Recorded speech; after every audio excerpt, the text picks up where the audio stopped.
All right. Ken, you were vice chair. Do you want to welcome anyone? Sure. I'm going to butcher your name though, Jackie. Good afternoon, everybody. Welcome to our meeting today. Our special guest presenter is Jacquelyn Bistodeau. Yes. Yeah. So she's going to just fire in right here, and then if you have any questions throughout, post them up to Ben, and he'll throw them in there, and we'll answer those either as we go or at the end. And as a reminder that the slides as well as the recording are all posted to the Financial Executive Council Connect group on the PIM Connect website. So if you don't have access to that or haven't gone there, I suggest you check it out. All of our previous events are posted in the library in that Connect group. All right, with that. All right, Jacquelyn, thank you. Thanks for letting me come and speak to you guys.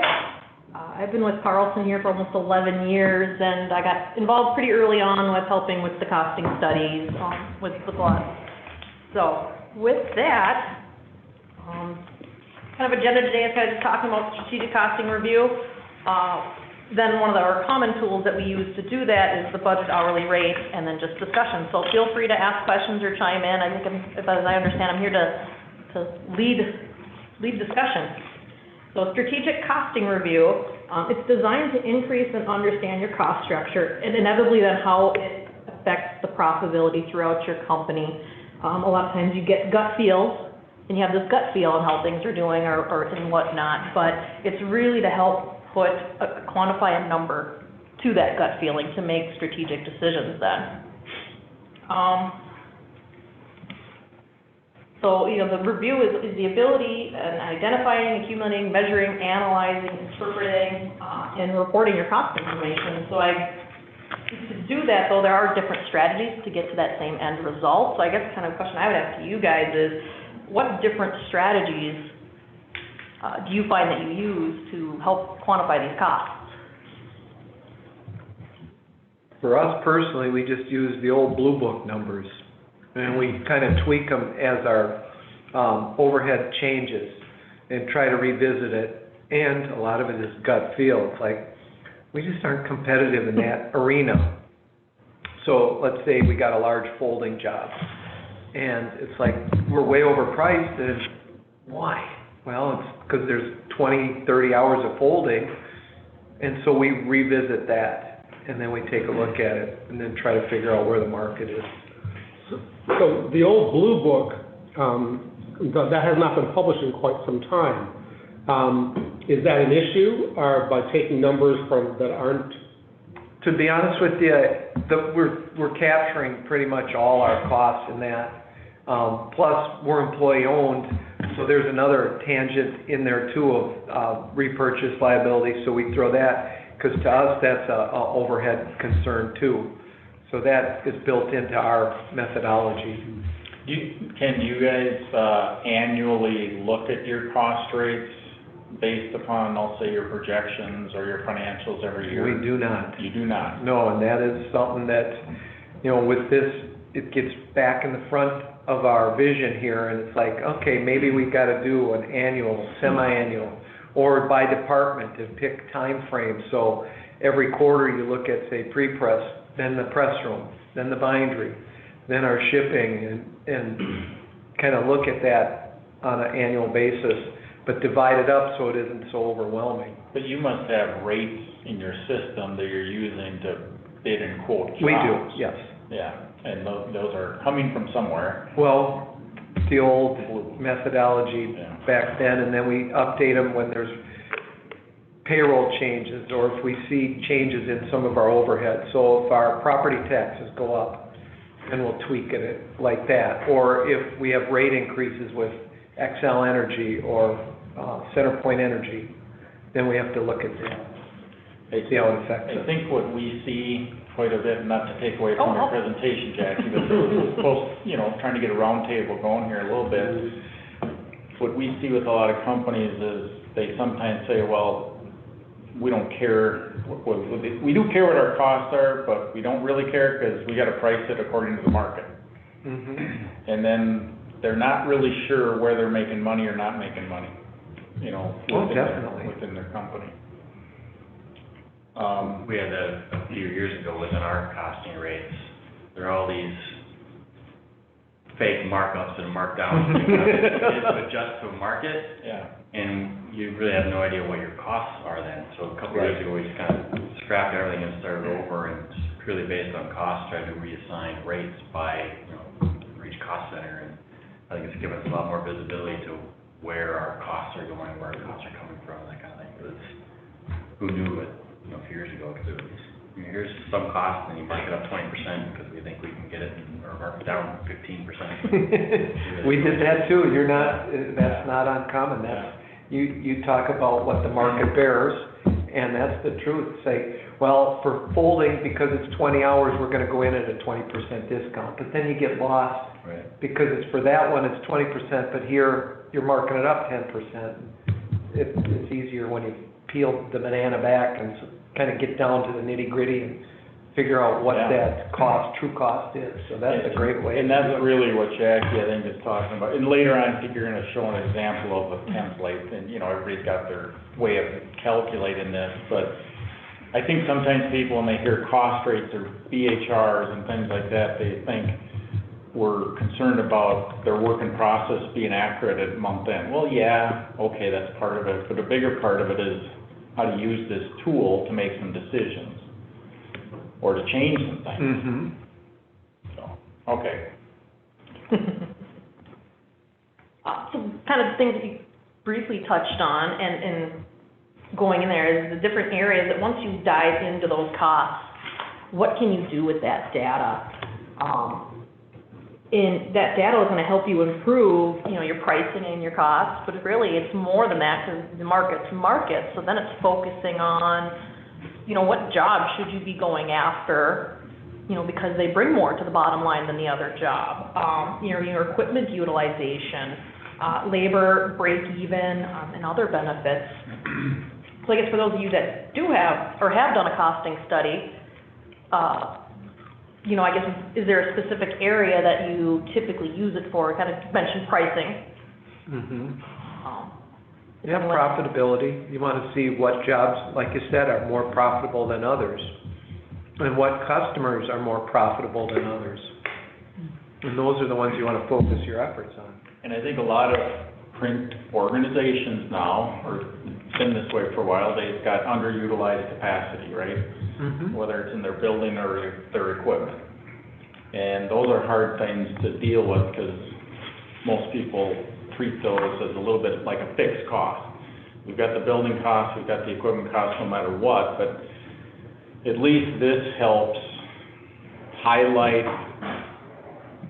what your other jobs are gonna have to absorb in order for you to make a profit. And it's not just, we gotta increase prices because that's impossible. So then you gotta figure out what you're gonna do with that excess capacity. But Jackie mentioned labor on here too. Obviously, that's a cost that can be managed better.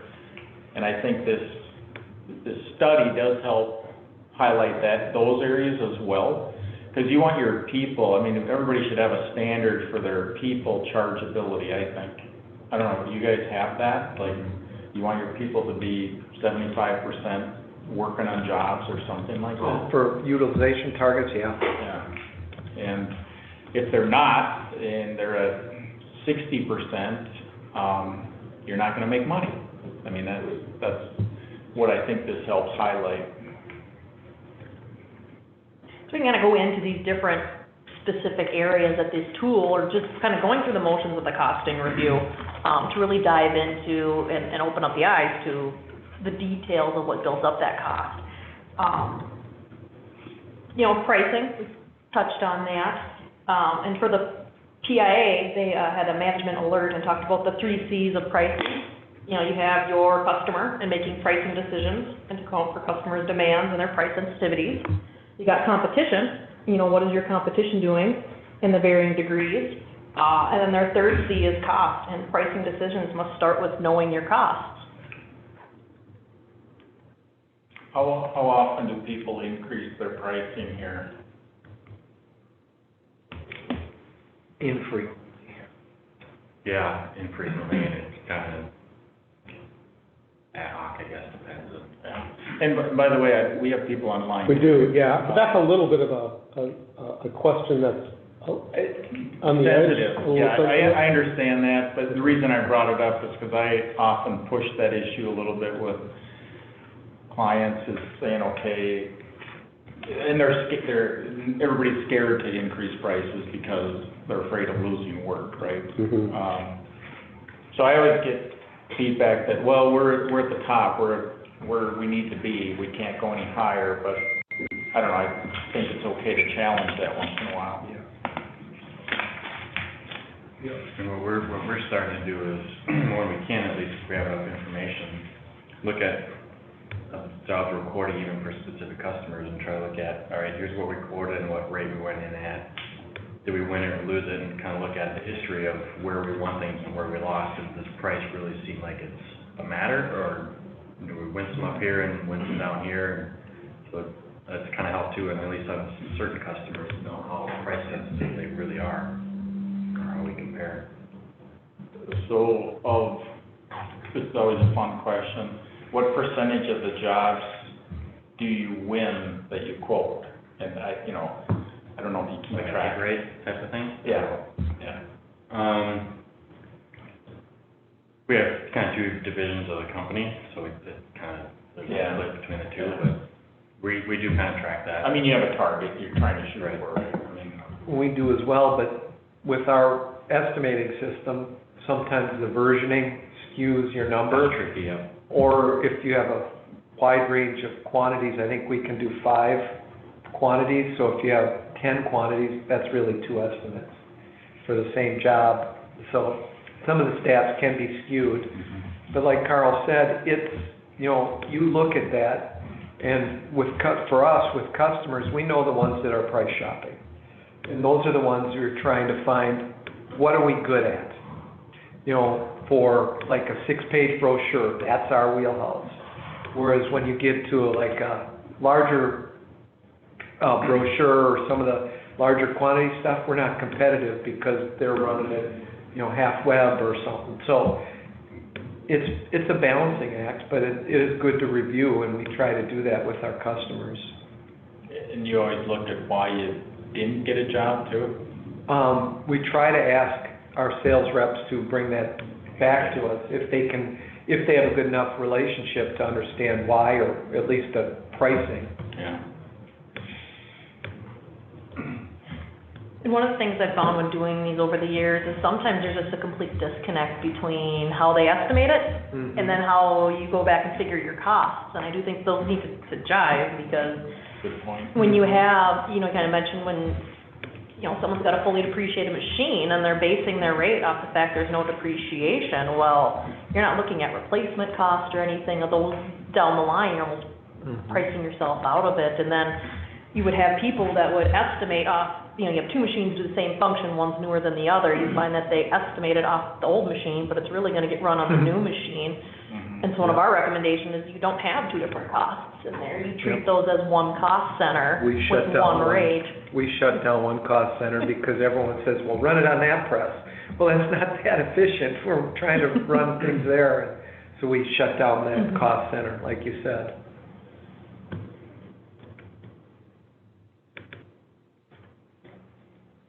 And there's different pricing strategies, you got cost plus market share, perceived value, value added, promotional volume, there's just different reasons why you would price it how you price it, but, it kind of goes back to comparing that then to the cost of what it takes you to make that product, to know, is this something you should be going after?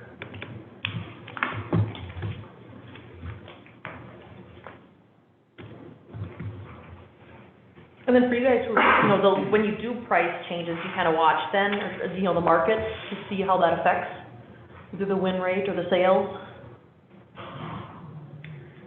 Yeah, we get feedback from the sales reps if they start, getting more pushback on pricing, and we kind of check hit rates and make sure that we're not dropping and that kind of stuff. So we kind of try to monitor it, yeah. One other interesting thing when doing these costing studies, you really find out, are you pricing your rates to make money off your print operation or not. We've kind of come across where you're banking on the markup on the materials, or the markup on freight and those sort of things, which has caution because, you know, if a customer can supply their own material or supply their own freight, they take away that income stream, you know, you should be pricing to make money off your operations.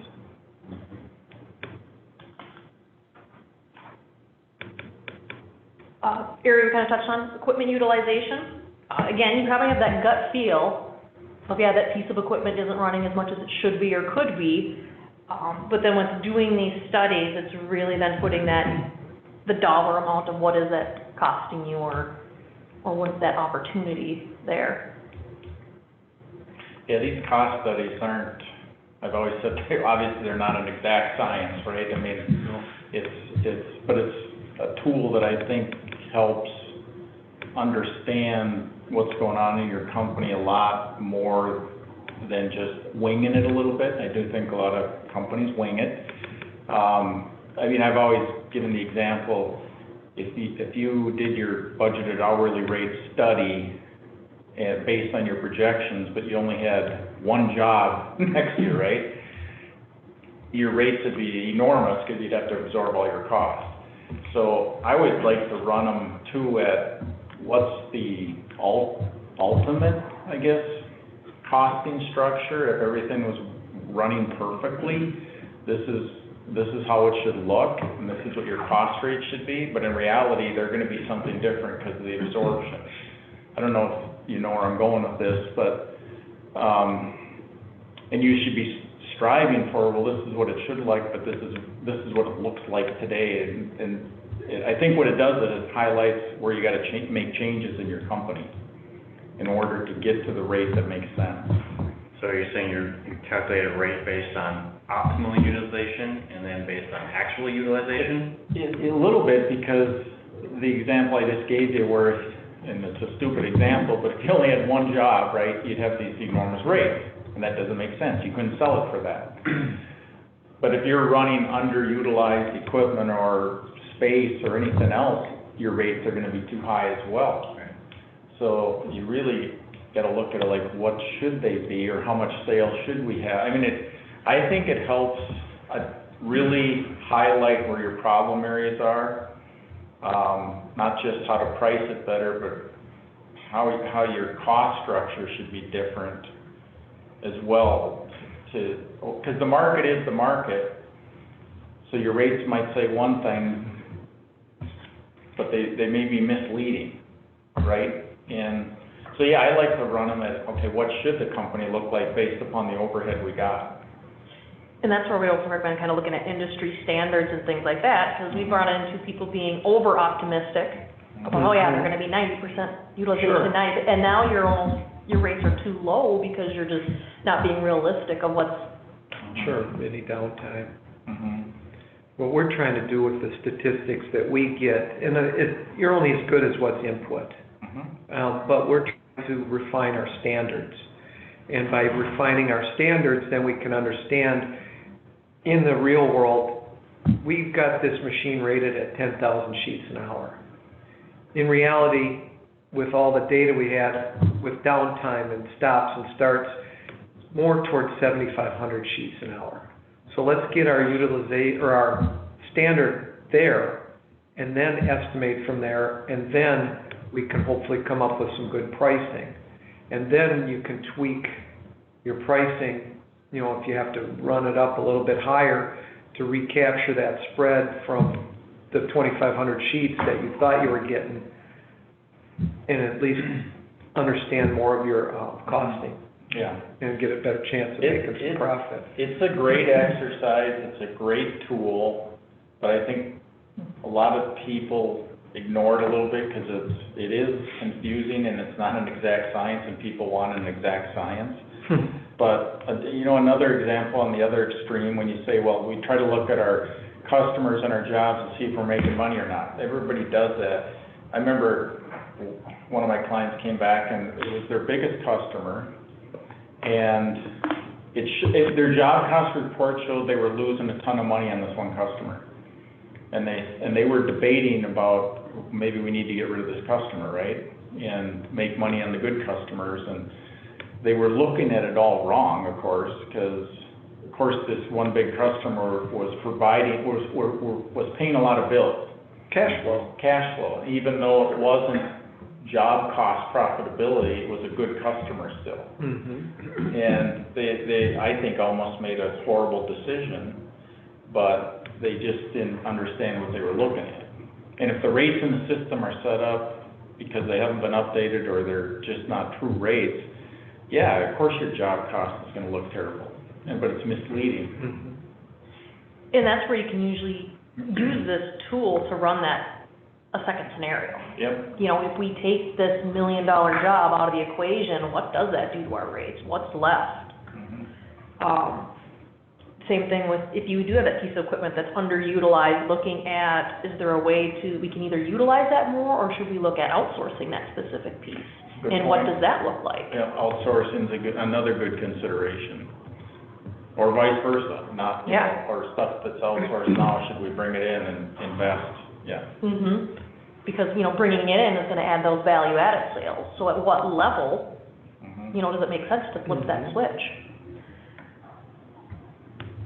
And another thing too, with the piece of equipment we've seen where, you know, their plan is, we're gonna run it till we run it, and once it's done, we don't plan to replace that type of work or that segment. And that's another decision that these, you know, getting down to your true cost can help make those decisions.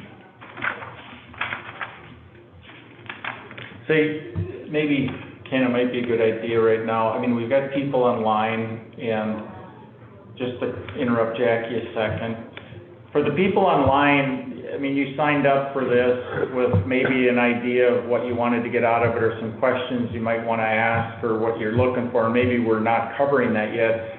Does anybody online want to ask a question right now about anything related to this topic that you were hoping that we'd discuss?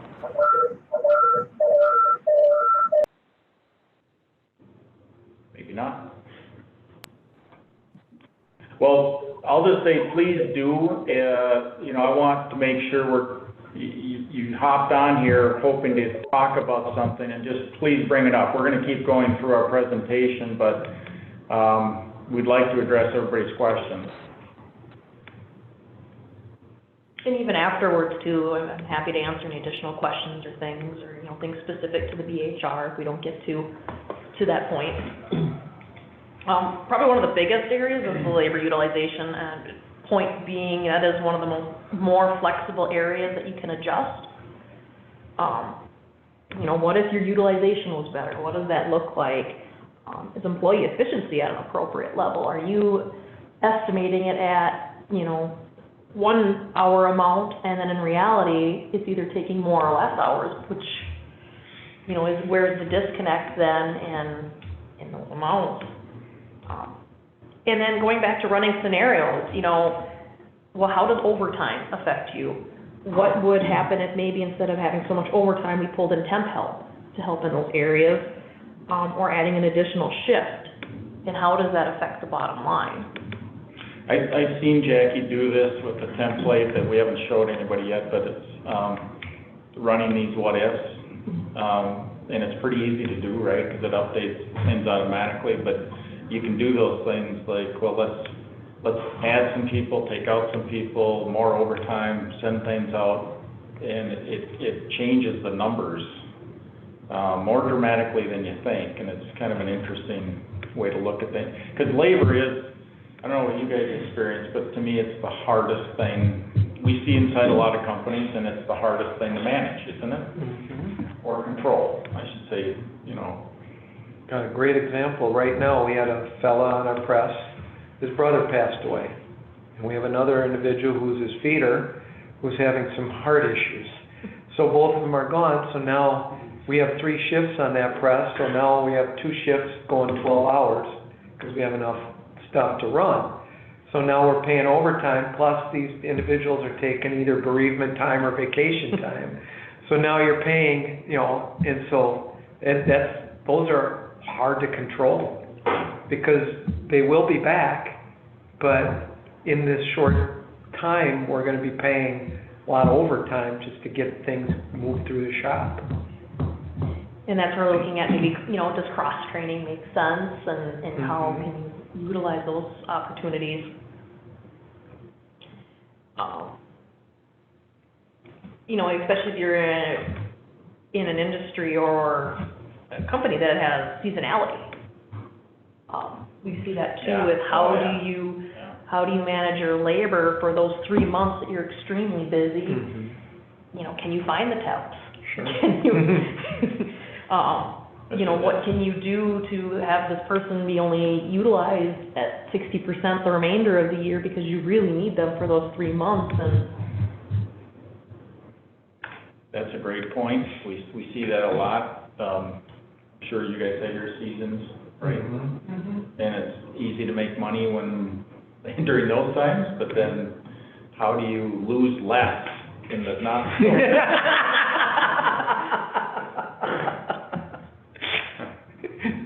Isn't that? That's the fact. Yeah, we're gonna lose money, let's just lose less. Yeah. And again, I'm kind of going through this exercise, again, you've got those gut feels, but now, again, just kind of pushing back to you, now you've got numbers behind that gut feel, and could you be doing better? Another thing is, do all employees charge their time to a job? There's some who have the methodology of not tracking that, and there's others that track it to a T, and where's that line? I think it kind of goes back to, if you're going to utilize the information, it's good to have. Again, I think going through this process helps bring a lot of these questions to the table, Jackie, otherwise they don't get addressed.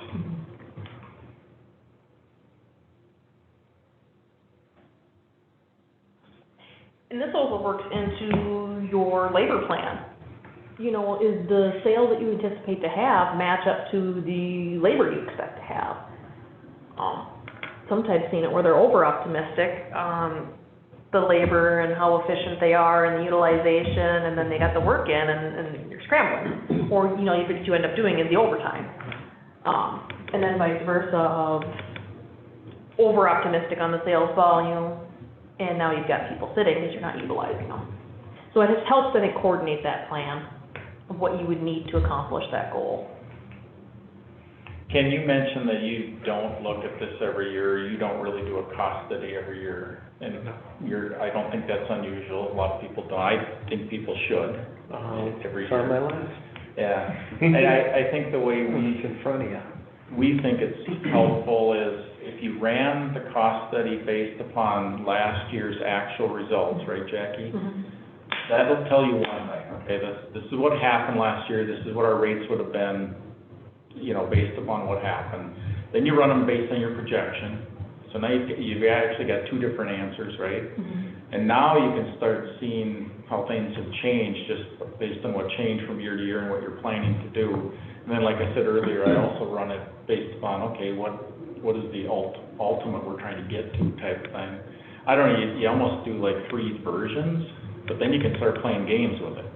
Yeah, and a lot of times, starting off with looking historic, you can't change the past, but we've found, or at least I've found when going through the exercise, is you have hard numbers to tie out to. You know what your sales volume was, you know what your charge hours were, and so then it helps the user understand the tool and how it works, because you have that solid numbers to tie to, and then from there you can run, okay, well now what's our forecast for next year, and what does it look there? Right. See what the rates are, and then again, that third scenario of, okay, if we were at our prime, what would those rates look like? And then just comparing those rates in those different departments and cost centers will help highlight, okay, there's an issue here. To then dive into, well, what is that issue? Is it efficiency? Is it Running it off actual is always interesting to me, because then it is a little bit of a black and white science, because it is what it is. It's a number crunching exercise, but it tells you what the rates were, and you'll look at those sometimes and go, how could that be? No wonder we didn't make money,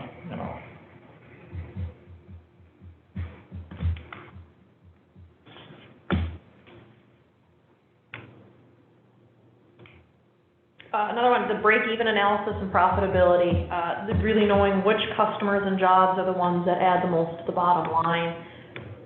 You know, and how do you incentivize your salespeople? Are you incentivizing them to go get that type of work or that type of customer that sees that value added? Anybody here ever go through this and actually terminate customers or fire customers? We just went through an exercise where we got rid of a good chunk of Did you? customers. Yeah. Small customers, and we actually found our job costing data, you almost had to disregard that because your big customers are getting hammered more than They're paying for them. you're paying for your small customers. So yeah, we did, kind of the whole customers top to bottom and took the bottom quadrant and said, you're better fit somewhere else, kind of the next quadrant saying, we'd keep you at a higher price and then Yeah. How recently did you do that? like last quarter. Have you seen a change in your business mix to where, so the sales reps are filling it with better customers? I did feel it's been a learning, for sure. Part of the driver of that was we happen to have some good longer run sales stuff coming in, so we are kind of we're able to replace some of those bottom ones pretty quickly. But we're fighting a little bit of the, you know, sales people don't care. Sure.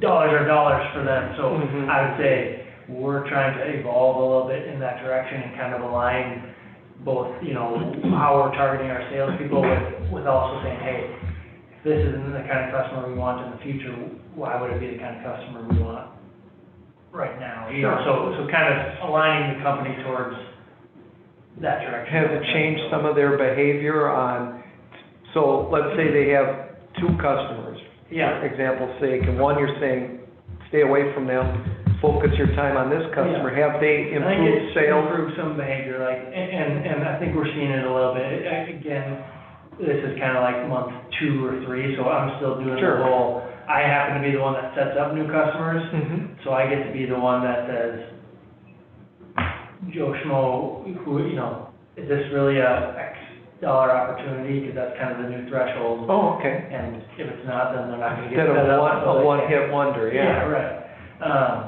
So it's been a work in process, but I think we're seeing. General feel though, Yeah, that I think it's gonna be a good thing. I mean, that makes a lot of business sense when you think about it.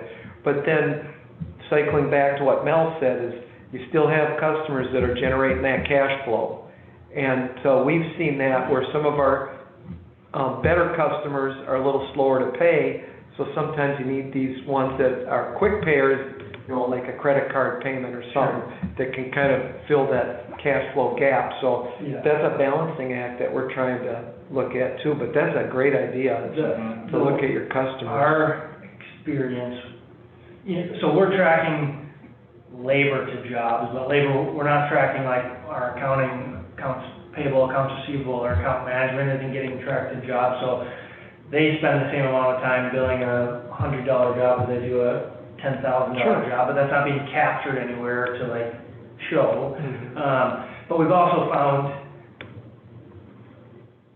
the person on the other end of the line for a $200 job, that's the center of that job could very well be the center of they want to be treated like they're the top. Sure. The top of the Sure. top, so it isn't, so that's kind of part of the driver of, you know, and those are people who don't pay their bills, we still have to make collection calls, we still have to do, you know, rush things for folks, because treating people right in our DNA. Sure, yeah. So, yeah, I think it's been a good thing that we're kind of taking baby steps towards. I think it's a great exercise, and there's lots of ways to approach this, and I do think it's a huge opportunity for most companies to look at good customers, bad customers, that thing about where we're making money, right? I saw one client that tried to put them in categories. They tried to define what made up a top-tier customer. They put them in groups, right, like 4 or 5 different groups. Like an A-level customer was, they had to have all these criteria. They had to pay on time, you know, certain margins, whatever. They defined it, because you do get maybe some that have 3 out of 5, but not 5 out of 5. Yeah. And then what do you do with those? Well, you try to fix those. You don't want to kick them out the door, but you try to fix them. Yeah. But, probably kicking out, the hardest thing to do is to fire a client, right? Because we're so Sure. hard to get. You say, yeah, exactly.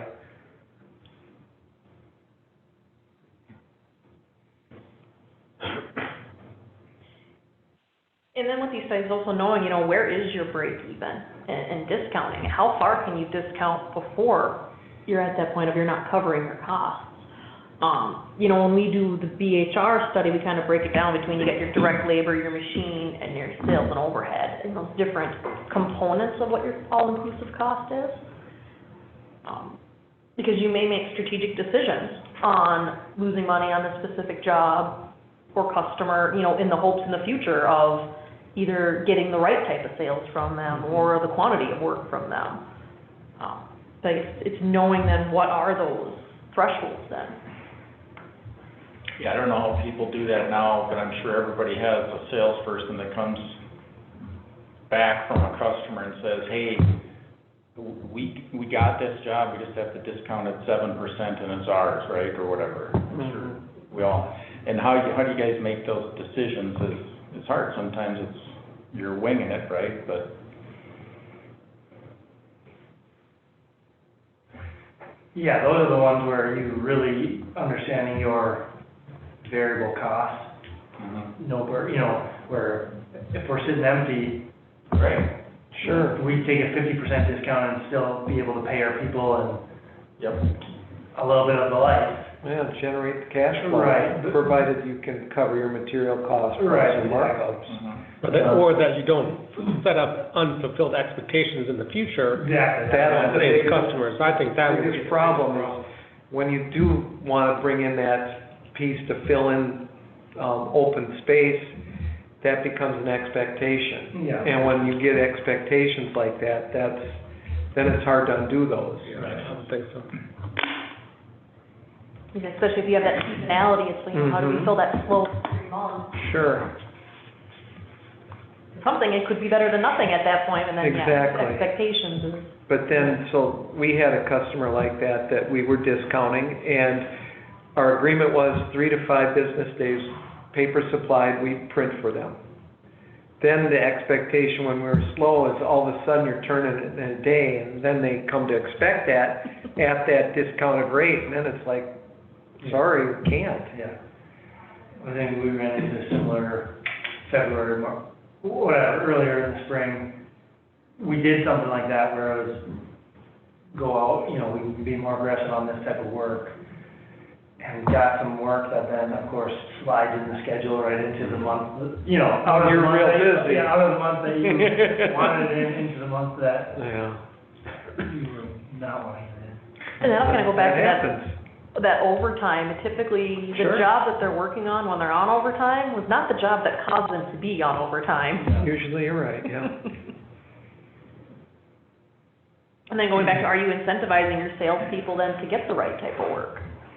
Because if it doesn't matter to them whether they get customer A or B, but to you it matters that B is the better one for the bottom line, how do you align those initiatives or get them motivated to bring that type of work in?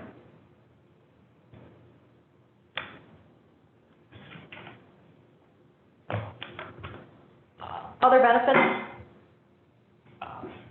more reliable standards, and you can do those comparisons to actual. Another thing to kind of think about too is comparing back to industry standards. It's like, okay, your supplies are this, and so you know how that affects your rates, but then taking that step back and going, well, in general, are our supplies costs too high compared to others in the industry? Or your labor, any standard. I think Mel works quite a bit with that. To knowing, are there opportunities there to? Yeah, there usually is. I mean, that's what any of these tools are designed to do, is just to help see those opportunities and make some changes. But yeah, you're right, Jackie, you can look at not only the rates, but the standards at the end. What did the big picture tell us?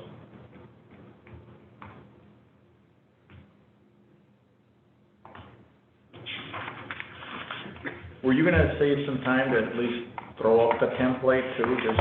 Yeah, I think, we're kind of wrapped up here, we'll kind of move on to, you've heard us mention it, and a tool that we commonly use to help solve these issues or get those costs, is we call it the budget hourly rate. The detailed analysis and really following your costs as they move through your organization and breaking it down to your department and those cost centers within that department.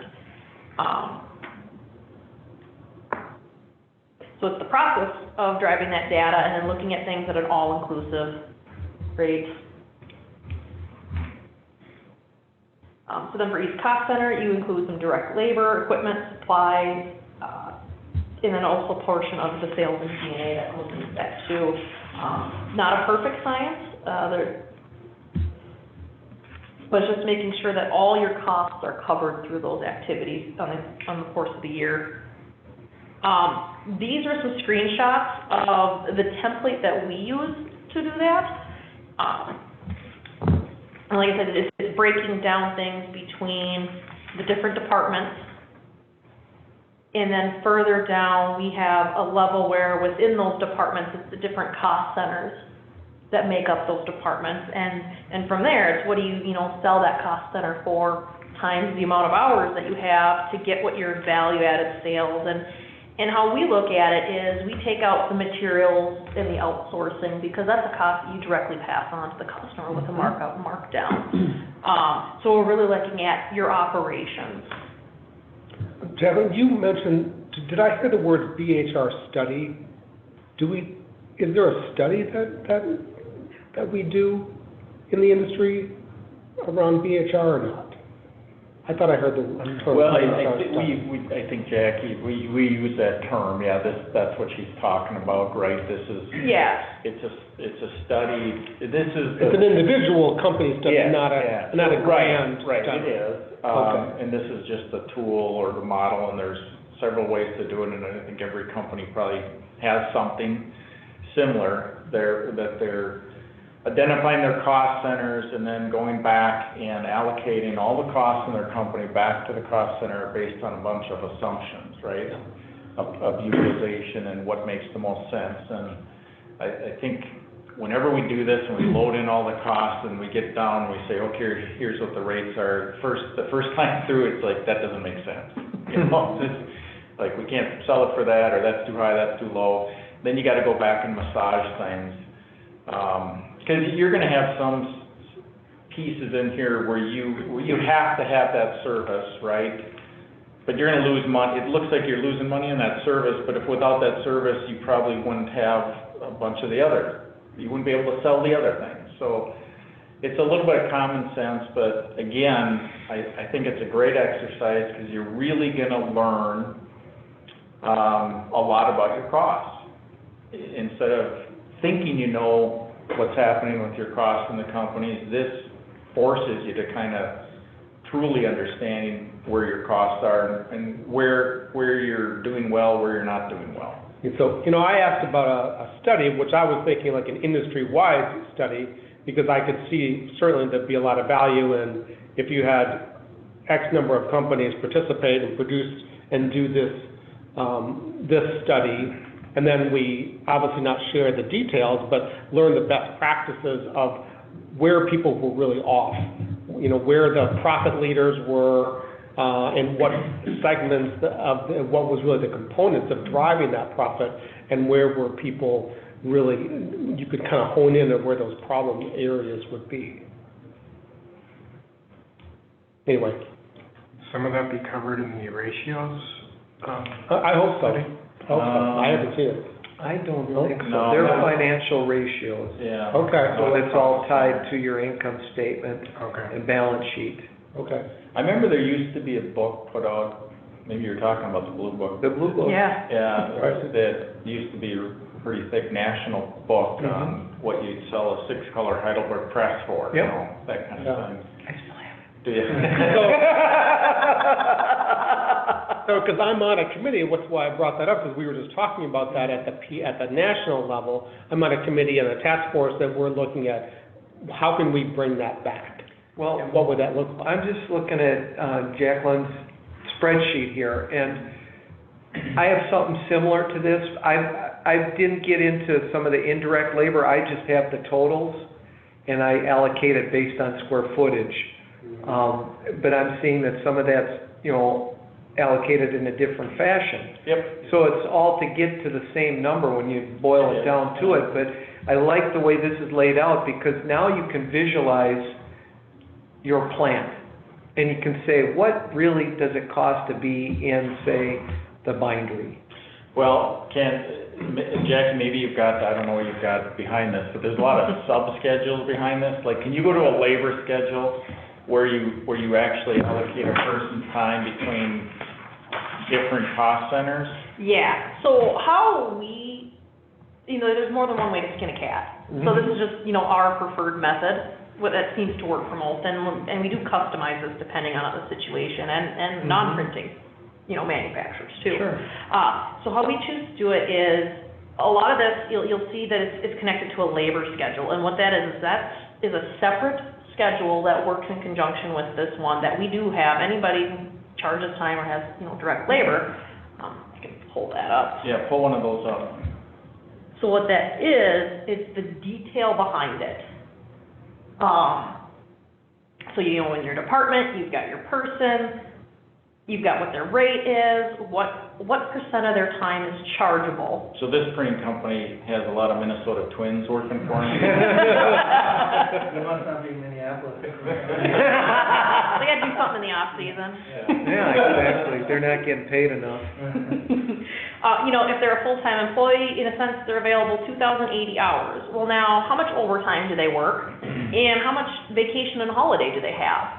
So with that, it looks into, the number of hours that they're available, what percent are they chargeable? So then that's the number of charge hours that they have. And with that, we then allocate them to the different areas. Where do they spend their time? And with that then, that 25% of the time that down for maintenance, they're on vacation, that indirect that goes with them kind of follows that cost center, because that cost center inevitably has to pay for that. But you can actually, if people are cross-trained, you can actually put people In into multiple departments, yeah. Yeah. Yep, so Brian Dozier spends 80% of his time in pre-flight and 20% on the color digital, Sure. So you can allocate them across departments that way of where they spend their time. We just have temp labor, so a certain amount of hours, 100% on this. You can run that scenario of, so that's where you're looking at,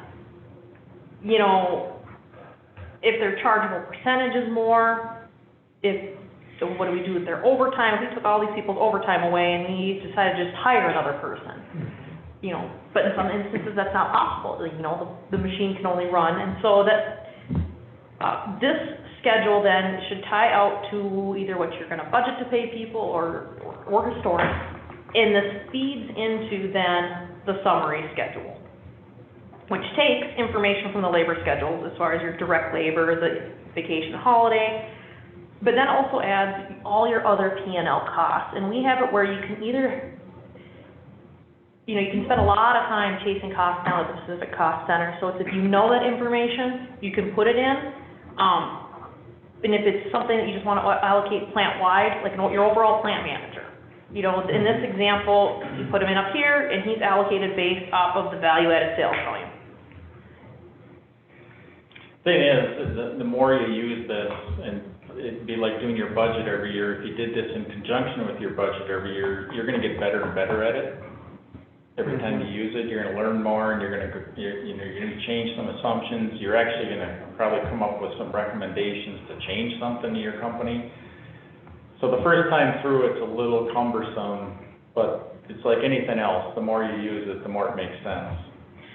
And then when you click on a specific department, we've got it broken down into, if there's a department-wide cost, it'll then get spread between the cost centers in that department, or if that specific cost center, the depreciation, a lease, supplies, maintenance, those sort of things that are there, they're very specific to that press, you allocate those costs to that press. That makes sense. To then, get down to your, in the end here, we like to have your all-inclusive cost per hour, which is taking all those different pieces, if you have a markup on that or not, then comparing that to what is your estimating rate for that cost center, and what are your markup or markdown, to compare, in that cost center, are you selling it for more than what it costs you to run? And then this cost, 177, is broken down into the direct labor, machine variable, machine fixed, and their selling G&A and other. And that's where you can probably get to making decisions about, is this a good time to have a customer that is providing cash? Sure. You can see what the fixed rate is and say, well, let's ignore that for now. We just want to make sure they're contributing some cash. Yeah. But in Bjorn's example, where he was taking on that customer at a lower rate, here you can go in, if you have this built, you can say, well, this is the hard cost, I got my direct labor rate, I want to recover my machine cost. The variable rate and the G&A and other, those are the ones you can play with and make that decision and say, we'll reduce some of that just to keep the cash flowing. But then you know pretty much where your bottom line is. So, no, this is a great example. So then in this example, you're looking at, so for this digital department, their cost was roughly $900,000. It's bringing in value at a sales of about 1.2. I think the point for this discussion was really just to encourage people to look at this every year, because I just see too many people that don't have time. And when you're working to make 5% on the bottom line, or whatever your number is, there's not a lot of room for error. We all know that. So I think this is just a tool where you can pick up a percentage here or there just by using this properly. Whether it's just, I'm not saying you have to use this tool, it's whatever tool you've got internally, I'm just saying do the exercise, because too many people don't. They think it's an accounting thing, really, and it's not an accounting thing, it's a management tool.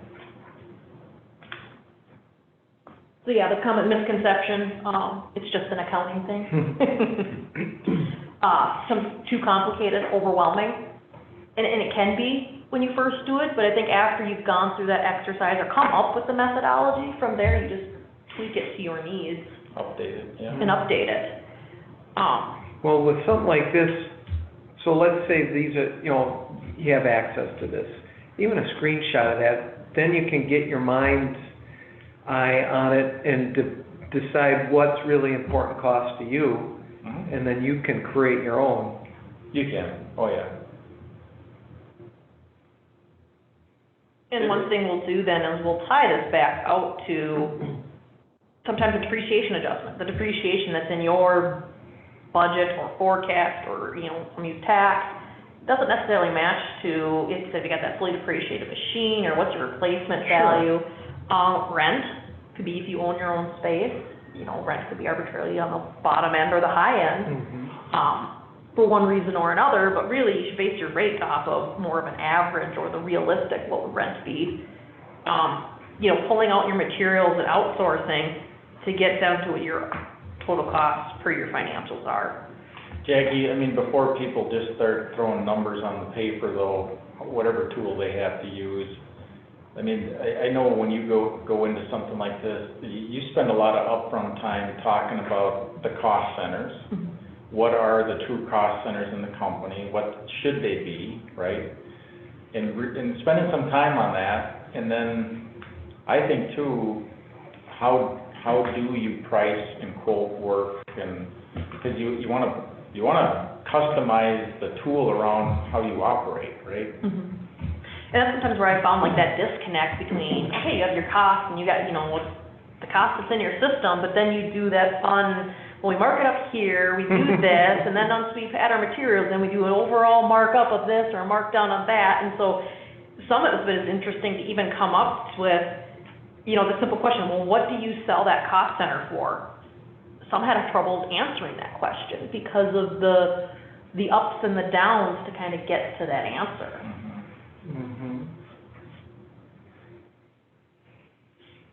But then knowing what are you truly selling that for goes, can go back to then comparing it to what does this cost you. Again, I'll just, shout out to the people online, I guess, that it's, you know, to condense this discussion in an hour, it's hard to cover everything, because this is a topic you could spend all day on, really. But anybody have any questions or things that they were hoping would be talked about today in this presentation?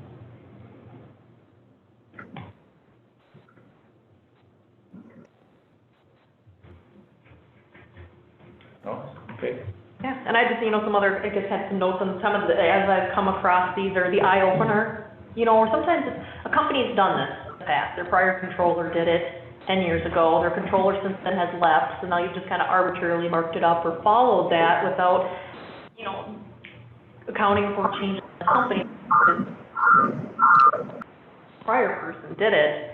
So some of the eye-opening things were, that reliance on the markup of the freight or the markup of materials, because when they did the study, they came down to the value added being from their print operations wasn't covering the all-inclusive costs of their print operations.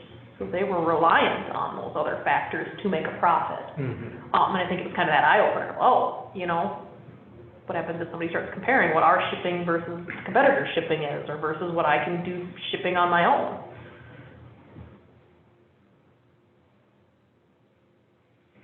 Okay, anybody else have any thoughts, or?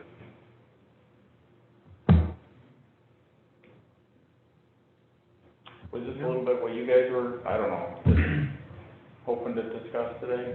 I think it got me a laundry list of what I need to do. Yeah. And when I find some downtime, but no, seriously, you gotta plan for this and say, I'm gonna carve out a couple days, in the middle of the month when I'm quiet, instead of working on some of the stuff that got pushed to the side, put this to the forefront and revisit it. Because like you said, if you do this on an annual basis, then you get good at it, and now and you can refine it. So when there's a change in your labor market, so let's say you have retirements, and so you have 2 people leave and 2 people come in that probably are at a lesser rate, well, maybe now you can say, well, if I leave the rate there, I might be able to gain a little more profitability. Where can we try to shoot for areas that we're going to be more profitable? If it's going to be in the digital area. So maybe I've got a lot of digital capacity and I've got a good margin there. Let's try to go out and find more, and then you can say incent it on digital sales. So maybe have a promotion for your sales group. So for digital sales this quarter, we're going to give you a 5% bonus if you reach tier levels or something. I mean, it gives you opportunities to change or increase your profitability. Would you say, in your experience with the companies that have utilized this tool, I would imagine the companies that benefit a lot are those that think of it as a management tool as opposed to just, because I can see a scenario where the controller account, they crunch all these numbers and then, so what? Whereas if your letter shop manager was bought in and using this and is being enforced, and then I could. That's the point of this, to me, why it's a good topic. It's sometimes not, no offense, Jackie, it's not an exciting topic, it's not a sexy topic like sales compensation was, but I think it's such an important topic, and I also think it's, in a lot of companies, it's a missed opportunity, because they don't think of it this way, they think of it as an accounting thing. And it's boring, it's hard, like Jackie said, it's hard to get your arms around, but it's a tool.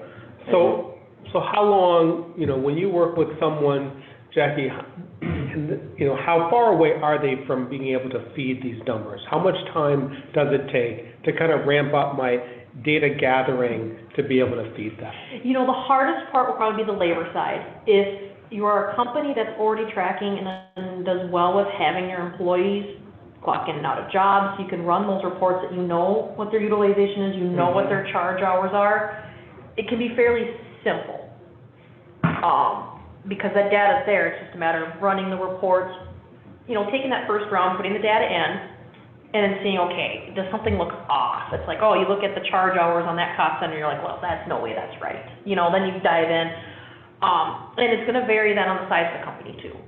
The larger the company, the more employees are, the more complexities there are. So it can vary, and we kind of, our assistance varies then too on either the controller or the accounting team for that company, how, you know, do they have the availability and time to pull this data and get this information, or do they have the knowledge, and we can kind of supplement as much or as little as needed in that say. But I would say they usually end up taking a couple months because it is a project that kind of gets put into the filler time when I have time. Exactly. So between, you know, us coming out, going through, you know, do the walkthrough, kind of going down, okay, what are your departments, what are your cost centers, what do you charge for those cost centers? Sometimes it takes them a little bit to get back to us with that information because they have to kind of figure out, okay, well, after we do the markup, the markdown, and this, what are we really selling this for on an hourly basis, on average? Yeah, there's some back and forth on information gathering and planning, but 2 months is probably a good time frame to get a tool. Then I'd say after that, the more important part is how you're gonna use it, the tool, like anything, right? So we got numbers now. How do we use this? That's the part that a lot of people don't know how to use it. It's just numbers on paper. And strategically, what does this all mean? So if you're just gonna crunch numbers and put it in your accounting system and, you know, then I'd say, yeah, don't do it, but.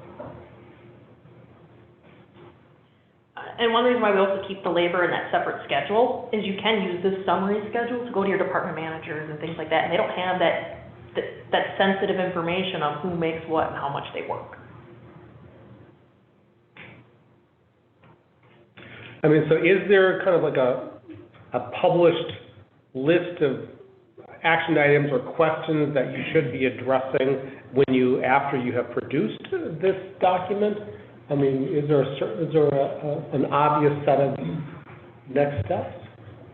Yeah, I think so. We don't have that list here to talk about, but yeah, I mean, and everybody's a little different again, but for the most part, those questions are gonna be about pricing strategy. Right. And it's gonna be about identifying areas of costs where we've got problems.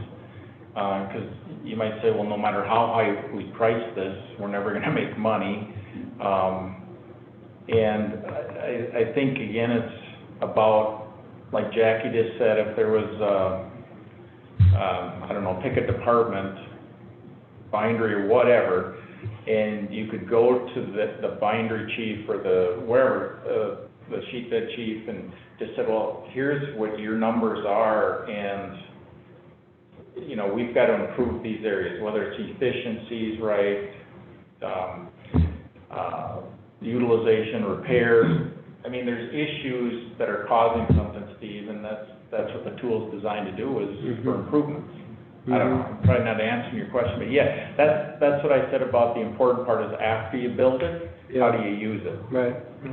Well, what I'm gathering from this too is if you can develop this, we're going through a process now with our strategic planning of trying to build scorecards. And we want to drill it down to our department heads so that they have kind of marching orders of what they need to focus on, what they're doing well. And controlling overtime is one of them. And, you know, job planning correctly so that you minimize that and give them a scorecard. And this would be a great idea, or at least a tool or a framework to say, here's where we need you to be, manage to that, instead of manage to your gut or the workflow. You know, try to plan. You know, one of our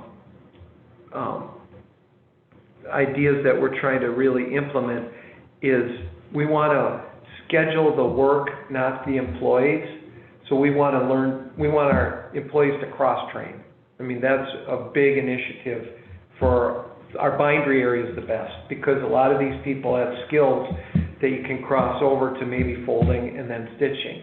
So if we can cross-train them, then when our stitcher operator's on vacation, we can slide someone over if we've got stitching work, as opposed to pulling in that second shift person to come in and then work overtime. So that's one of the initiatives we're working, so this tool would be very helpful in helping us meet that strategic goal. But, like Jackie said, it's a lot of work. It is. It's not gonna be easy. And I don't know if it's PIA or PIM, one of them offers like a free type of version of a more high-level simplistic BHR. That, so that tool is out there too for those that aren't doing anything. Sure. You know, if you want that more simplistic, I don't think you'd be able to, you know, it doesn't go down into the level of detail as far as like the labor utilization and this and that, but from a high level, it'll help with, you know, cost. At least start kind of get your mind around it, and then you can develop your own that's functional. Because I think theirs, you know, allocates things mostly off of direct labor. You know, ours utilizes, you can pick those different allocation methods that make sense for your company. And what's a fixed and variable for you. But I'd say something's better, an educated something is better than nothing. Definitely. Yeah, we'll find exactly that resource, and then we'll add it to the Connect library, so you have access to what's on the PIA website or on DHR. Okay, well, should we, for the sake of time, wrap this discussion up? Let's see if anyone has questions online.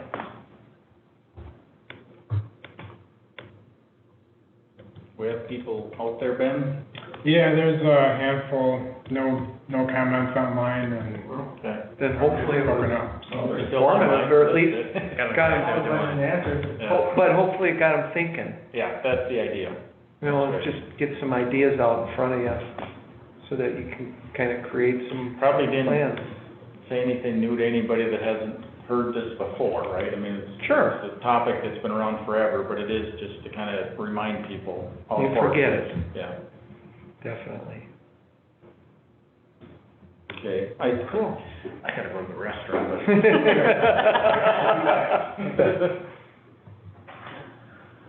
Well, then.